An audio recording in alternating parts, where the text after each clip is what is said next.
If you've ever wanted to find where a photo came from or who's in it, lenso.ai is exactly what you need.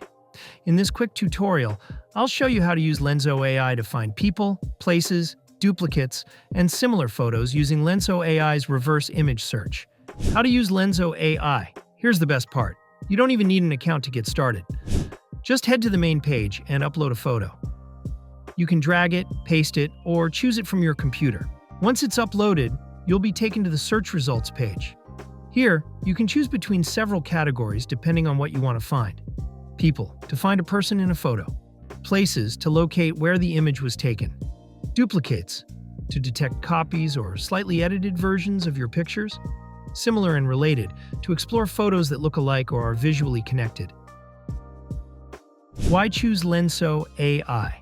Unlike most reverse image search tools, lenso.ai offers smart features that make your searches more flexible and precise. You can sort results by newest, oldest, best, or worst match.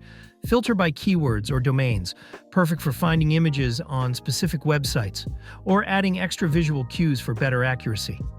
Set up alerts to get email notifications whenever lenso.ai finds a new match.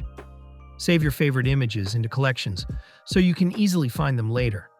And if you're a developer or work with visual data, you'll love the Lenso Face Search API.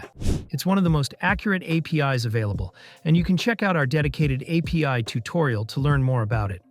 How to see the source of an image. Some images on Lenso are free to view. Just click the photo you like and choose the web icon to open the source page, or the image icon to open it in a new tab. If the image is locked, simply create an account and choose a subscription plan. Once subscribed, you can instantly unlock images and access their original sources. That's it. If you found this helpful, don't forget to like, share, and subscribe. And let others know about lenso.ai, the easiest way to search the web by image.